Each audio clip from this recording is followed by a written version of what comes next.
The common law background of the Fourth Amendment. Privacy is a human right, and the Fourth Amendment affirms this right by protecting the right of the people against searches and seizures that infringe upon their privacy. Every man's house is his castle, a maxim that was celebrated in England and shows that one had a right to protect their house in opposition to illegal intrusion. The purpose of this paper is to define and examine the common law background of the Fourth Amendment.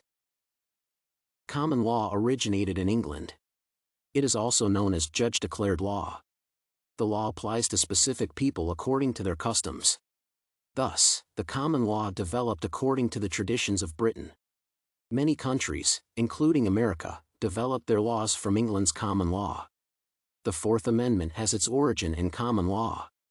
The Fourth Amendment originated from the English common law during the 17th and 18th centuries. It developed because of the experience with England, its former colonizer. The amendment arose following a public outcry in reaction to 3 cases, 1 decided in the colony and 2 in England. The cases decided in England involved 2 pairs, Wilkes v. Wood, 19 Howells State Trials 1153, CP 1763, and Intick v. Carrington, 19 Howells State Trials 1029, CP 1765. The cases involved some pamphleteers who had been accused of seditious libel. They had criticized the ministers of the king and thus the king himself. Therefore, warrants for the search were issued by the king's agents, and the pamphleteers' homes were ransacked.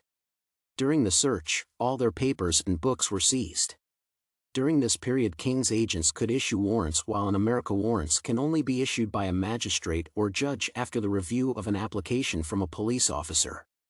The pair sued for damages that resulted from the search and for void warrants as they claimed they were illegal. They won the 2 cases after the decision of Judge Lord Camden. To stamp out illegal smuggling of goods in Britain, inspectors were given blanket search warrants that allowed them to search any place they suspected could have illegal goods. This was done using the writs of assistance case. Furthermore, citizens could be compelled to aid in the searches, consequently the name of the writ. A number of traders from Boston were subjected to this search warrant, and they sued to seek a holding for the illegality of the search. They lost the case, but this led to strong opposition against British rule. Many historians believe that the Fourth Amendment was written to assert the ruling in the Intick and Wilkes case and challenge the ruling in the writs of assistance case. 3 principles thus arise. 1. The government should have a substantial justification before issuing a search warrant. This would prevent unreasonable searches and seizures. 2. The searches should have a limit for their justification, because in Intick and Wilkes's case, their books and papers were seized yet they were legal. 3. The use of a blanket search should be avoided. This was a problem as the government used blanket warrants to search and thus did not protect the citizens against overreaching by the police.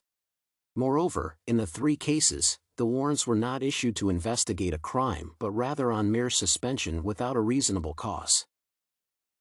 Finally, we can say that the Fourth Amendment was designed to rein on the police to prevent them from infringing on the privacy of citizens unnecessarily.